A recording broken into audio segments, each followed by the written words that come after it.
Hello everyone, welcome to एडल coaching. Economic dictionary के हिंदी के पार्ट 3 में आप लोगों का स्वागत है।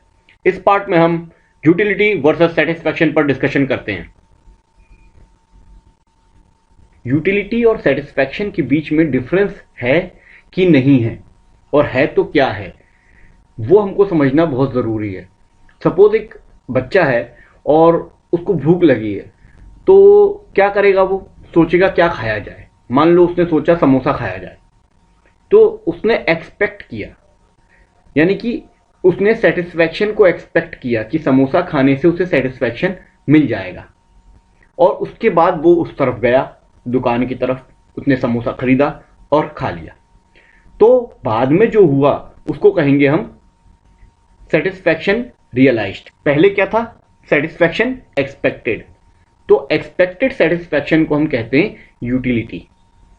यानी पहले से आपने किसी चीज में अंदाजा लगा लिया कि हमको इससे इतना सेटिस्फैक्शन मिलेगा, वो है यूटिलिटी। उसके बाद फिर आप उस तरफ जाओगे उसे खरीदने के लिए, ठीक है? और फिर जब आप उसे खरीद लोगे, खा लोगे या यूज कर लोगे, तो जो होगा उसको कहते हैं सेटिस्फैक्शन। यानी कि पहले सोचा, उसके बाद यूटिलिटी के बारे में ध्यान आया, तो कैपेसिटी उसकी पता लगी सेटिस्फैक्शन की, और फिर अंततः उसको हमने खा लिया या कंज्यूम कर लिया। लेकिन इसमें एक दिक्कत यह है कि जो हमने सोचा था समोसा इस तरीके का लगेगा, और हम दूसरी दुकान में गए समोसा खाने के लिए, और हमको वहां पर उतना सेटिस्फैक्शन नहीं मिला जितना हमने सोचा था, कम मिला, या हो सकता है ज्यादा ही मिला। इसका मतलब सेटिस्फैक्शन और एक्सपेक्टेड सेटिस्फैक्शन में डिफरेंस है।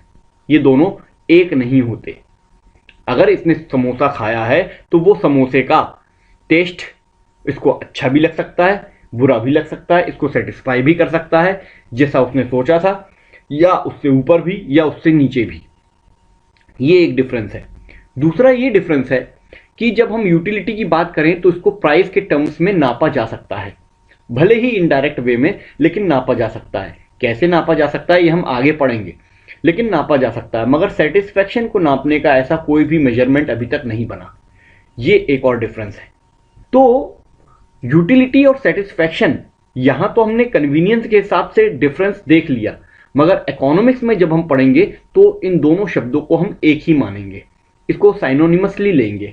क्योंकि ये फर्स्ट वीडियो बना रहा हूं मैं माइक्रो इकोनॉमिक्स का, इसलिए पहले से ही टर्मिनोलॉजीज में क्लियर कर दूं, ताकि आगे अगर मैं कभी सेटिस्फैक्शन बोलता हूं तो उसका मतलब यूटिलिटी ही समझिएगा।